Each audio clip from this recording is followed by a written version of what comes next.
ప్రపంచంలో కృష్ణ చైతన్యవంతులు ఉంటారు, సామాన్యుడు కూడా ఉంటాడనమాట. ఇద్దరు కలిసి జీవిస్తారు, ఇద్దరు ఆటో మీద వెళ్తుంటారు, బస్సు మీద వెళ్తారు, ట్రైన్లో వెళ్తుంటారు, ఎయిర్పోర్ట్లు తిరుగుతుంటారు, వాటిన. బట్ ఇద్దరికి డిఫరెన్స్ ఏంటంటే, చూడడానికి ఇద్దరు ఒకటి ఎముక రక్తమాంస శరీరం ఉన్నప్పటికీ ఒక వ్యక్తిలో 2 వైర్లు కనిపించినప్పటికి, మామూలు మీరు చూసారంటే 2 వైర్లు కనబడతాయి, ఒక వైర్లో కరెంట్ వెళ్తుంటుంది, ఇంకో వైర్లో కరెంట్ లేదనమాట. సేమ్ వే ఎవరి జీవితంలో కృష్ణ చైతన్యం జపశక్తి ప్రవేశిస్తుంటుందో, భగవద్గీత భాగవత జ్ఞానం, వారికి ఈ ప్రకృతి శిక్షించలేదనమాట. ఇష్టంగా తినడానికి వెళ్తారు, తర్వాత కష్టంగా హాస్పిటల్ కూర్చునే రకాల నుంచి ఇష్టంగా కృష్ణుడి ప్రసాదం తినడము, ఇష్టంగా జపం చేసుకునే ఆనందంగా ఉండడం, అలాంటి జీవితానికి రావడానికి కారణం ఏంటంటే మీకు ప్రకృతి శిక్షించడం లేదు. సో ఈ భౌతిక ప్రపంచంలో మీరు ఉన్నప్పటికీ శిక్షించలేదు. ఎందుకంటే మీకు యూఆర్ఎల్ ఒరిజినల్ కాన్షియస్నెస్, మీరు కృష్ణుడి యొక్క చైతన్యాన్ని పొందారు, అంటే కృష్ణ శక్తిని తీసుకున్నారు. మీ ఊర్లో సంకీర్తన చేస్తే మీరు ఎంతైతే జపం చేస్తారో ఆ జపశక్తి వాళ్ళు ట్రాన్స్ఫర్ అయ్యి వాళ్ళు భక్తులు అవుతారన్నమాట. మీరందరూ ఎందుకు జపం చేస్తారంటే మీరు పవిత్రమయ్యి అట్ ద సేమ్ టైం వాళ్ళు కూడా పవిత్రం అవడానికి. అందుకే నామ సంకీర్తనస్య సర్వ ప్రాప ప్రణాశనం బతకడం అంటే. స్మార్ట్గా బతకడం అంటే స్మార్ట్ అని కొనుక్కోవడం బతకడం కాదు. స్మార్ట్గా బతకడం అంటే జపం విని బతకడం. జపం విని బతికితేనే మీకు చాలా ప్రాబ్లమ్స్ బయటపడతాయి. వాళ్ళు వాళ్ళ నాన్న ఇద్దరు పొద్దున్న జాకింగ్కి వెళ్ళేవారు. సడన్ గా ఒక పెద్ద లారీ వచ్చి కొట్టేది కొడుకుని. ఆయన కొడుకు కోమలోకి వెళ్ళిపోయాడు అనమాట. తర్వాత వెళ్ళిపోయిన తర్వాత తన తండ్రి తన డబ్బులన్నీ పెట్టి కొడుకుని రక్షించడానికి ప్రయత్నించారు. కానీ ఇంతలో ఏం జరిగిందంటే బ్రెయిన్లో న్యూరో ట్రాన్స్మిటర్స్ అన్ని బ్రేక్ అయిపోవడం వల్ల, న్యూరోలింక్స్ బ్రేక్ అయిపోవడం వల్ల వాళ్ళ నాన్న ధనవంతుడి సంగతి వాళ్ళ కొడుకు మరి తెలియదు అనమాట. సో కొడుకు ఒక పెద్ద ధనవంతుడు సమాజంలో చెడ్డ పేరు తీసుకొచ్చి, ఆయన దగ్గర చాలా డబ్బులు ఉన్నాయి, సమాజంలో చెడ్డ పేరు తీసుకొచ్చారు అండ్ ఆయనకి పోలీసు అరెస్ట్ చేసి జైల్లో ఉన్నాడు. ఒక పేదవాడు తినడానికి తిండి ఉన్నది, ఉండడానికి ఇల్లు ఉంది, ఆనందం బతుకుతుండ అనమాట. సమాజంలో మరి వీళ్ళిద్దరు ఎవరు గొప్ప?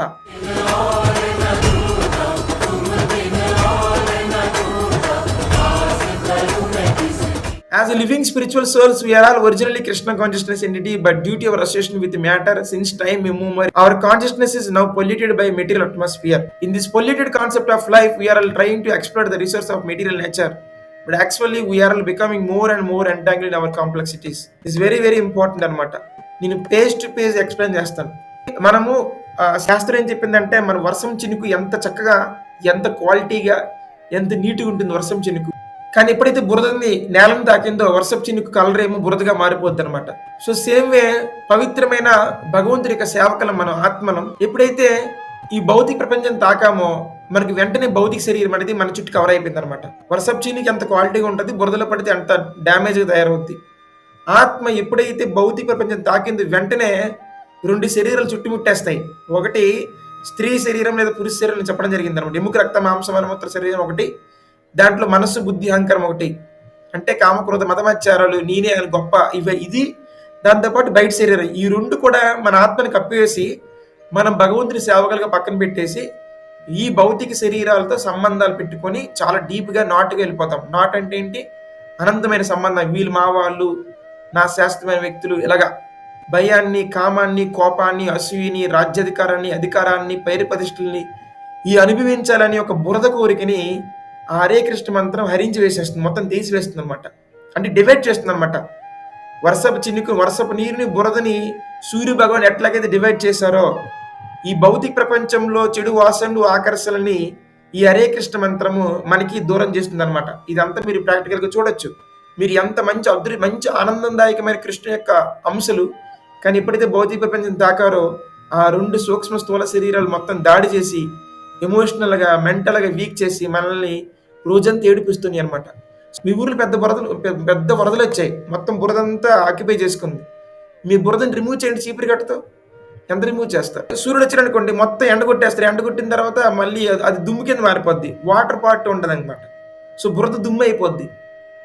సో ఈ విధంగా డివైడ్ చేస్తారన్నమాట సూర్య భగవాన్. ద సేమ్ శక్తి హరే కృష్ణ మంత్రము మీ జీవితంలో మీ కలిసిపోయారు అనమాట. సంబంధాలు కలిపేసుకుంటారు అందరితో, లేదా ప్రతిదానికి ఎమోషనల్గా అట్ అయిపోయారు అనమాట. ఇప్పటికే చాలా మందితో మీరు మాట్లాడట్లేదు, నాకు తెలుస్తుంది. చాలా మందికి మీకు గొడవలు వచ్చి ఉంటాయి, వాళ్ళకి మీకు ఏదో పేర్లు, అహంకారాలు, సంథింగ్ ఏదో ప్రతీకారాలు ఉంటాయి. ఇప్పటికే చాలా మనకి ఏడిపిస్తున్నాయి అనమాట. ఇప్పటికే ఈ రాజకీయాలు కానీ, సినిమాలు కానీ, ధనవంతులు కానీ వాళ్ళందరూ కూడా ఇదే ట్రాప్లు ఉన్నారనమాట. వాళ్ళ దృష్టిలో పెద్ద గొప్ప అనుకుంటున్నారు, కానీ వాళ్ళందరూ పెద్ద మాయా ట్రాప్లు ఉండిపోయి పేరు ప్రతిష్టల దాంట్లో ఏడుస్తున్నారు రాత్రి పగలు. Illusion is called maya, hard struggle for existence are the stringent laws of material nature. ఇక్కడ ఏం తప్పు చేసినా సరే అనుభవించాలి, ఆ రోగాల నుంచి జన్మ మృత్యు జరవ్యాధులు ఆ పెద్ద సైకిల్ ఉంది ఇక్కడ. సో ద ఇల్యూజరీ స్ట్రగుల్ దీనికి అగైనిస్ట్ గా the illusory struggle against the material can at once B stopped by revival of Krishna consciousness. For example, ఒక తాగుబోతుడికి డ్రింకింగ్ అంటే చాలా ఇష్టం. ఓకే, ఆయన రాత్రి పగులు తాగుతూనే ఉన్నాడు అన్నమాట. జిన్ తాగావు కాబట్టి నీకు మతి స్థిమితం లేకుండా నీ క్యారెక్టర్ మొత్తం ఊరంతా బ్లేమ్ అయిపోయి నేను ఎవరు పట్టించుకోరు, గౌరవం ఎవరు, సమాజం గౌరవం ఇవ్వదు, అండ్ ప్రకృతి నీకు రోగాలు తీస్తుంది. ఈ విధంగా ఇక్కడ మన ఇష్టానుసారంగా ఏది చేసినా ఆనందంగా ఉండడానికి ధర్మం లేకుండా అది మీకు ప్రకృతి నియమాలు ఏం చేస్తాయి అంటే, ఈయనకి కృష్ణుడి చైతన్యం లేదు కాబట్టి ఈయన సొంతంగా ఏది చేసినా ఈయన ఆనందం కోసం ఖచ్చితంగా ప్రకృతి నియమాలతో బంధిస్తుంది. ఇది నా ప్రకృతి నియమాలు అంటారు. సో ధనవంతులు కూడా ఇదే చేస్తారు. నీకు చూడండి, రాయల్ క్లాస్ ఫ్యామిలీస్ నుంచి ప్రతి ఒక్కరు కూడా భక్తి లేకుండా చేసే ప్రతి పని వాడు ఆనందంగా చేయొచ్చు, కానీ ఆనందం వెనక శిక్షలు, చట్టం శిక్షలు ఉంటాయి, ప్రకృతి నియమాలు. ఇప్పుడు మీకు ఏ అర్థమైంది ఈ 2 లైన్లో? ఇక్కడ డబ్బు ఉండడం గొప్ప కాదు, పెద్ద పెద్ద ఇల్లు ఉండడం గొప్ప కాదు, పెద్ద పెద్ద పేరు ప్రశ్నలు ఉండడం గొప్ప కాదు అనమాట. నువ్వు ప్రకృతి నియమాల నుంచి బయటపడ్డావా లేదా, అది ఇంపార్టెంట్. ఇంకా మీకు క్లియర్ చెప్తాను చూడండి. ఒక పెద్ద ధనవంతుడు సమాజంలో చెడ్డ పేరు తీసుకొచ్చి, ఆయన దగ్గర చాలా డబ్బులు ఉన్నాయి, సమాజంలో చెడ్డ పేరు తీసుకొచ్చారు, అండ్ ఆయనకి పోలీసు అరెస్ట్ చేసి జైల్లో ఉన్నాడు. ఒక పేదవాడు తినడానికి తిండి ఉన్నది, ఉండడానికి ఇల్లు ఉంది, ఆనందం బతుకుతుండ అనమాట. సమాజంలో మరి వీళ్ళిద్దరు ఎవరు గొప్ప? జైల్లో అనుభవిస్తున్న ధనవంతుడు గొప్ప, లేదా ఆనందం బతుకుతున్న పేద? ధర్మంగా నియమాలు పాటిస్తున్నట్టు జైల్లో లేడనమాట. మరి వాళ్ళ డబ్బులతో ప్రాబ్లమ్స్ తీసుకొచ్చే ఛాన్స్ లేదనమాట. జన్మ మృత్యు జర వ్యాధులు అండ్ కర్మిక్ సైకిల్స్, డబ్బులు లొంగ. పరాయి స్త్రీని చూస్తే శిక్షిస్తాయి ప్రకృతి నియమాలు. తప్పు చేస్తే జైలుకి వెళ్తావు అని అందరికి తెలుసు, కానీ భక్తి లేకపోతే తప్పులు చేస్తే ఇంకా పెద్ద జైలుకి అనుభవిస్తావు, ఆ సంగతి తెలియట్లే. చాలా మంది తెలియదు అనమాట. జపం చేస్తే హ్యాపీగా ఉండొచ్చు, ఎందుకంటే ప్రకృతి నియమాలు ఏం చేయలేవు. ఈ ప్రకృతి మొత్తం పనిచేస్తుంది యజ్ఞాల పైన, దేవతలు పనిచేస్తుంది యజ్ఞాల పైన. ఆ జపయజ్ఞ నువ్వు చేస్తే ప్రకృతి నీకేం చేయలేదు, లేకపోతే ఏదో చెడుకి కలిపి పడిపోతావు. బ్యాక్గ్రౌండ్ నాలెడ్జ్ ఉండాలి. నేను హరే కృష్ణ మంత్రం 16 మార్లు చేయాలి, లేకపోతే ఇక్కడ ప్రభుపాద గారు ముందు 2 పేరాలు రాసినట్టు ఫస్ట్ పేరాలు ఏమి రాశారు?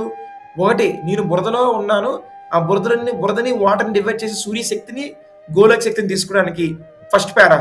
హరే కృష్ణ మంత్రం చేస్తున్నాను, నేను సంసారంలో రకరకాల చెడు వాసనలో ఉన్నాను, మరి దానికి నాకు డివైడ్ చేయడానికి నాకు హరే కృష్ణ మంత్రం హెల్ప్ చేస్తుంది.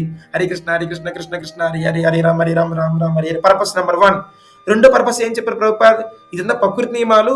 నేను పెద్ద ధనవంతుల భౌతికమైన జ్ఞానం సంపాదించుకున్న ప్రకృతి నియమాల నుంచి బయటపడలేను, కేవలం కృష్ణ చైతన్యం చేస్తేనే నియమాల నుంచి ప్రకృతి యొక్క చట్టాల నుంచి శిక్షల నుంచి బయటపడతాను. సో హరే కృష్ణ కృష్ణ కృష్ణ హరి హరి హరే రామ రామ రామ హరి. ఇది నా భాష్యం. హరే కృష్ణ మంత్రం పర్పస్ ని ప్రభుపాద ఎస్టాబ్లిష్ చేస్తున్నారు అనమాట, పారావైజ్. నౌ మూడోది, Krishna consciousness is not artificial imposition of the mind. This consciousness is the original energy of the living entity. When we hear the transcendental vibration, this consciousness revived. The process recommended by other entities of this age. By practical experience also we can perceive the chanting mantra. At the great chanting for deliverance, one can at once feel the transcendental ecstasy from the spiritual stratum. When one is factually on the plane of spiritual understanding, surpassing the stage of senses, mind, intelligence, one is situated in the transcendental plane. Yes, ఇది మూడో purpose అనమాట. 5 year chanting 16 rounds. ఇందులో మూడో purpose ఏంటంటే, ఇదేదో భక్తి, నువ్వు నువ్వు కృష్ణ భక్తులు అవ్వాలి, నువ్వు జపం చేయాలన్నా నువ్వు భక్తులు అవ్వాలంటారు అనమాట. బేసికల్లీ మనం అసలు అందరం ఈ భూమండలం మీద 84 లక్షల జీవరాశులు, సమస్త కోటి బ్రహ్మాండాలు ఉన్న ప్రతి ఒక్క జీవరాశి కూడా కృష్ణ భక్తులే, మమ వంశ జీవులకే. ప్రాబ్లం ఏంటంటే దుమ్ము పడిపోయింది అనమాట. దానివల్ల మనము భగవంతుడి యొక్క భక్తులని మర్చిపోయి ఇష్టానుసారంగా ఉంటారని చెప్పారు. ఇక్కడ ఏంటంటే ఏదో కృత్రిమంగా నువ్వు జపం చేయి అనేది బలవంతంగా ఫోర్స్ చేసేది కాదనమాట. నువ్వు జపం చేస్తే నువ్వు ఒరిజినల్ యొక్క జ్ఞానం రివైవ్. ఒక కొడుకుండేవాడండి, ఆయన వాళ్ళ నాన్న ఇద్దరు పొద్దున్న జాకింగ్కి వెళ్ళేవారు. సడన్ గా ఒక పెద్ద లారీ వచ్చి కొట్టేది కొడుకుని. ఆయన కొడుకు కోమలోకి వెళ్ళిపోయిన తర్వాత తన తండ్రి తన డబ్బులన్నీ పెట్టి కొడుకుని రక్షించడానికి ప్రయత్నించారు. కానీ ఇంతలో ఏం జరిగిందంటే, బ్రెయిన్ లో న్యూరో ట్రాన్స్మిటర్స్ అన్ని బ్రేక్ అయిపోవడం వల్ల, న్యూరోలింక్స్ బ్రేక్ అయిపోవడం వల్ల వాళ్ళ నాన్న ధనవంతుడి సంగతి వాళ్ళ కొడుకు మరి వెళ్తుందన్నమాట. కొడుకు నాన్న కలుసుకున్నారు. వాళ్ళ నాన్నగారు పెద్ద ఆస్తి ఇస్తానంటారనమాట.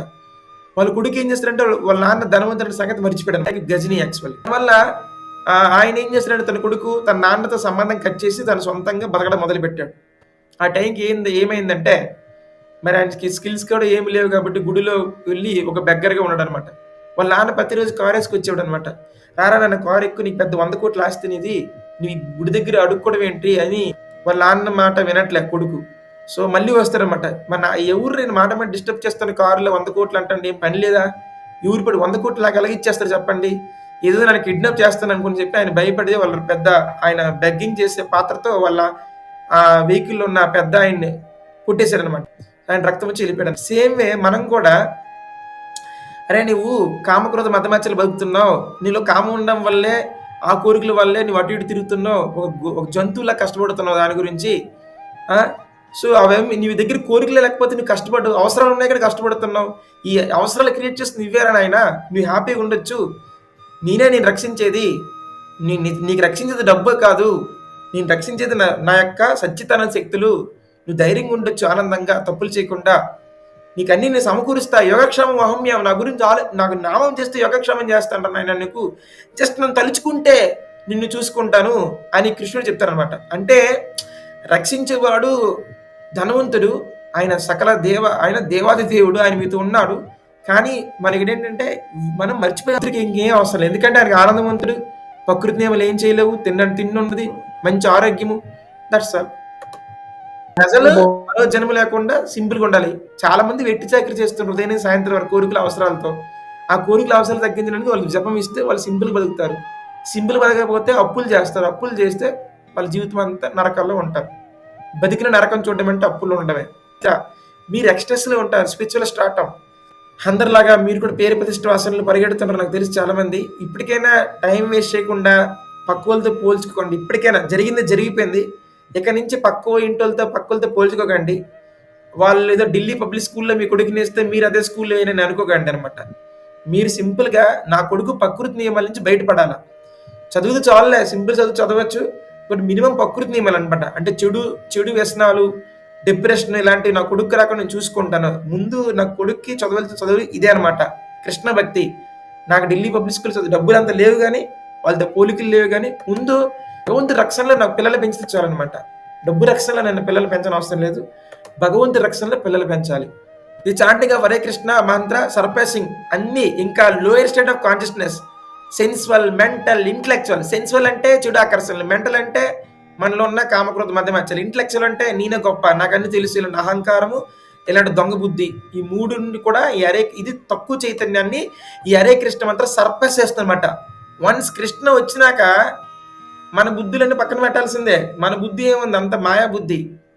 మీరు జపం చేసినాక మీ ప్లానింగ్లు, నేను నాది, నాకు ఇది కావాలి, ఇంకా ఇంకా ఇలాంటివన్నీ కూడా మంత్రం ఒక్క కాలుతో సర్ప్రెస్ చేస్తుంది అనమాట, తొక్కి పడేస్తుంది. నువ్వు అవి కాదు, నీకు తెలియదు, ఇవన్నీ డేంజర్ అయినా, నువ్వు బలవంతంగా ముట్టుకుంటున్న కరెంట్ని చచ్చిపోతావు, నేను నీకు వచ్చాను కాపాడడానికి. కానీ భగవంతుడు జపం ఎందుకు చేయాలి?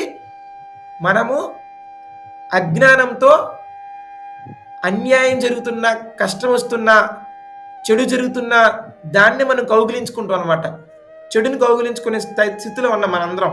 అంటే చెడే ఆనందం ఇస్తుందని మాయని భ్రమ చేస్తే, అలాంటి తక్కువ చైతన్యంలో బతుకుతున్న వ్యక్తుల మధ్యలోకి ఈ హరే కృష్ణ మంత్రం వెళ్ళి వెంటనే ఆ చైతన్యాన్ని పక్కన పెట్టి అది తప్పు అని చెప్పి మీకు ఉన్నతమైన స్థాయికి తీసుకొస్తుంది అనమాట. ఓకే, దట్ ప్లాట్ఫామ్ రీచ్ అవ్వడానికి హరే కృష్ణ మంత్రం చేయాలి. Anyone can partake in transfer, ఎవరైనా చేయొచ్చు దీనికి అసలు క్వాలిఫికేషన్ అవసరం లేదు, చదువులు అవసరం లేదనమాట. సో జపం నెంబర్, పర్పస్ నెంబర్ 4. అసలు ఎంత స్టెప్ బై స్టెప్ మీకు హరే కృష్ణ మంత్రం హెల్ప్ చేస్తుంది మీ రెగ్యులర్ లైఫ్లో. ఏదో జపం అంటే ఖాళీ కూర్చొని నీకేం పని లేదురా అనుకుంటారు జనాలు. మీరు ప్రతి దానికి సమాధానం చెప్పాలి. ప్రభుపాద వారు అంత సిస్టమేటిక్ చెప్పారు మంత్రం గురించి. We have seen practically, even child also participate చేయొచ్చు. డాగ్, ఒక కుక్క కూడా దీంట్లో హరే కృష్ణ మంత్రం విన్నా కూడా కుక్క కూడా ఆనందంగా ఉంటుంది అనమాట. చైత్ర మహాపురులలో ఎన్నెన్నో జరిగాయి. చైత్ర మహాపురు చిన్నప్పుడు ఉన్నప్పుడు చిన్న కుక్కపిల్ల వచ్చేది. కుక్కపిల్లకి చైత్ర మహాపురు ఇష్టపడినప్పుడు ఆ కుక్కపిల్ల మహాపురు సాంగ చూడడం వల్ల ఆ కుక్కపిల్ల మహామంత్రం నేర్చుకొని సో ఉంటుంది అనమాట. తర్వాత సచిమాత ఆ కుక్కపిల్ల విడిచిపెట్టిస్తే ఆ మహాప్రభు తెలియదు కుక్కపిల్ల బయటకు వెళ్ళిపోయిందని. కానీ కుక్కపిల్ల ఏం చేస్తుందంటే ఊరూరికి వెళ్ళి నామ సంకీర్తన చేస్తుంది. కుక్కలే ప్రచారం చేస్తే నామ సంకీర్తన, అంత శక్తి మహామంత్రం. ఒక హరే కృష్ణ భక్తుడు ఊరిలో ఉండి ఒక భజన, ఒక పెద్ద ముసలాయన భజన చేస్తున్నాడు. ఆయన హరే కృష్ణ భక్తుడై 4 నియమాలు పాటించి ఆయన ప్రతిరోజు భజన చేస్తే ఆ శబ్ద తరంగాలు ఊరంతా వ్యాపించి ఊరంతా మారిపోతుంది. అదే గాని 4 నియమాలు ఉల్లంఘించి ఓన్లీ షోకేస్ కోసం భజన చేస్తే ఊరంతా చెడిపోద్దనమాట. ఇక్కడ చాలా డేంజర్ ఇక్కడ చూడండి.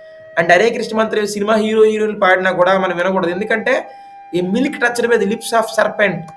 మీరు చూడడానికి పాలు అందంగా కనిపిస్తాయి కానీ దాని పాము టచ్ చేసిన పాలు ఎంత డేంజరో ఆ విధంగా అభక్తుడు పాడిన పాట నామ సంకీర్తన కూడా వెరీ డేంజర్. అందుకే సంకీర్తనలో నేను ఎవరు పడితే వాళ్ళు మైక్ ఇవ్వనమాట. ఎందుకంటే ఆయన చైతన్యం, ఆయన యొక్క టెన్షన్, ఆయన కోపం, ఆయన కామం కూడా ఈవెన్ మంత్రం జపం చేసిన పాడినా కూడా ఆ నెగిటివ్ వెళ్ళిపోద్ది అనమాట. కాబట్టి శుద్ధ భక్తుడు కానీ సంకీర్తన చేస్తే, ఎక్కువ జపమాలు చేసేవాడు ఊర్లో సంకీర్తన చేస్తుంటే ఆ శబ్ద తరంగాల ఊరూరు మొత్తం వ్యాపించి ఊరూరు మొత్తం చెడు తొలగించి వాళ్ళు కూడా జపం చేసేంత శక్తి వస్తుందన్నమాట. అందరూ జపం చేయలేరు. మీ ఊర్లో సంకీర్తన చేస్తే మీరు ఎంతైతే జపం చేస్తారో ఆ జపశక్తి వాళ్ళు ట్రాన్స్ఫర్ అయ్యి వాళ్ళు భక్తులు అవుతారన్నమాట. మీరందరూ ఎందుకు జపం చేస్తారంటే మీరు పవిత్రమయ్యి అట్ ద సేమ్ టైం వాళ్ళు కూడా పవిత్రం అవడానికి. అందుకే నామ సంకీర్తనస్య సర్వ ప్రాప ప్రణాశనం అని చెప్పింది భాగవతం లాస్ట్ శ్లోకం. ఓన్లీ నామ సంకీర్తనే క్లీన్ చేస్తుందని చెప్పారు. So this is